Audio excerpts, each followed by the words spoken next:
Hey everyone, welcome back to Low Luxury. And can I just say, I am so happy that it is finally cooling down enough for me to wear a beanie without sweating through all of my fancy ass clothes. Anyway, today on Low Luxury Grails, we are going to be looking at this incredible Stone Island logo patch sweater. We're going to break down the piece, check out the details, look a bit at the history that made this possible, and at the end, we are gonna try and get a fit off. So let's get into it. Oh, and hey, before I forget, subscribe to my channel. If you're into this video, you'll probably be into a bunch of my other ones, so get into it. Stone Island is a weird brand. They're super hot, they're super hyped, but they're not new. Normally, those things go hand in hand. No, Stone Island has been around for 38 years now. It's really, really rare for a sportswear brand especially to stay relevant for that long, but Stone Island has managed to pull it off. Until just a few years ago, the brand was really only known throughout Europe and Asia and was much more of a niche product in the States. But all of a sudden, top brands wanted to collaborate and celebrities were wearing the pieces all over the place. I mean, just think back to their legendary Supreme collab. But the CEO of the brand, Carlo Rivetti, doesn't think that's what the popularity is all about. He says it's all due to their research. What does he mean by that? I mean, they're not a pharmaceutical company or anything that has billions of dollars in R&D, right? Well, I think it's safe to say that most streetwear brands are driven by design, you know, a new graphic or silhouette. Stone Island doesn't seem to care much about those.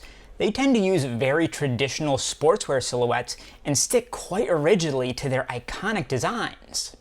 Instead, the novelty from season to season, and the thing that keeps fans slobbering for more every year, is the innovative fabrication and construction. That's what Rivetti means when he talks about research. According to him, they do so much of it that they could shut the research department down today and still have enough new ideas for 10 more years of product. So what's so special about their technology? Well, let's look at an example. The brand created their own house check design, where they integrate the brand's compass logo within the horizontal and vertical lines of a plaid pattern. I mean, how do you do this?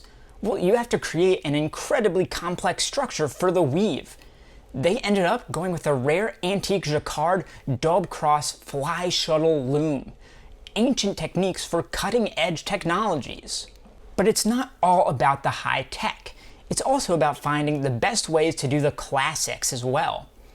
In that way, wool has always been a favorite of the brand.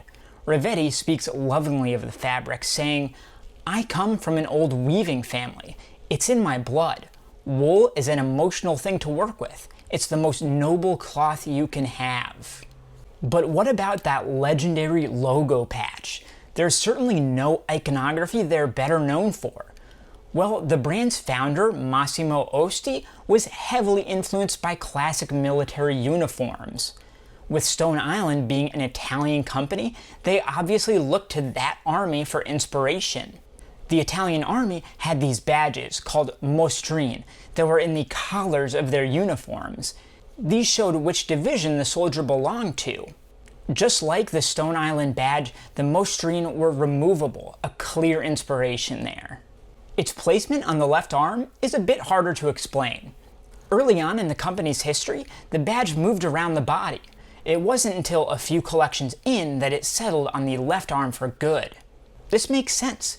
It's a real calling card for the brand, something that catches the eye and lets you know it's unmistakably Stone Island. So now that we know the context, let's take a look at some of the unique things about this sweater. So you can see it's a white embroidered tag with a black Stone Island logo in there, and then in between the letters of Stone and Island, in between those words, is that kind of nautical star logo. It looks to me like the star is mostly centered, maybe slightly above center, and then the Stone Island is towards the bottom of the tag, as you can see. And that's stitched in all the way down on both sides vertically with a black stitch, very clean. And the tag is actually double layered, so there's the back there and it's folded over, as you can see, but also inside of it, There's 2 full layers there, so that's important. As you can see, this one was made in Bulgaria, and that's another little kind of jacquard embroidered tag, but this is white on black, and those made in Bulgaria letters are very kind of thin and stretched. And the back of that is kind of a pinpoint, black on gray. Now, the logo patch is really cool because this one, it's kind of a black felt, I would say. That's the best way I can describe it. And then going around the edges, it has a more solid black border. And the main color there is yellow, so you can see the outside of the circle and inside are yellow. The stitching around the buttons is also yellow. And then the Stone Island text and part of the star in the middle are green, a nice kind of dark forest green. The buttons are also branded with stone at the top, then island at the bottom, and then plus signs on either side. And then if you unbutton it and take the patch off, you can see that on the sweater itself, there is a kind of layered rectangular area where the patch would be. The back of the patch is pretty much as you'd expect with the backside of that embroidery coming through, but there's no guide or anything there, no white gunk left over, and the back is a much smoother kind of nylon or something like that. And if we take a look at the care tags, the first thing you'll notice is a size tag, and that is just a simple black on white with the S embroidered in there for small. And those are stitched in at the top with a single clean black stitch, the same color as the sweater. And the first tag is the same material as the brand tag at the back of the neck, and that is the Serta logo tag. And I used that to look it up and make sure that this piece was real, and it works really well. It's really easy, so if you're having second thoughts about whether it's real or not, I would definitely do that. And then there's 4 pages to the regular care tags. They're kind of a matte plasticky white. It has the brand information, the knit information. This one's 88% wool and 12% polyester. The back of that has a bunch of care information in various languages, and that goes on onto page 3 and onto page 4 where it ends with Chinese and Japanese. And then because this is a sweater that has buttons, they do very kindly include an extra button in case you lose one, and that's on its own little tag, kind of sewn in at the back. So this one, it's a plain knit on the front, as you can see, although the collar is ribbed going around there. But then on the back, it's all regular knit down here, but then there's a panel over the whole shoulders up to the collar where it is ribbed, as you can see. And of course, the hem and the sleeves are also ribbed there at the end. So now that we've checked everything out, it is time to try to put together a fit. 1 hour later.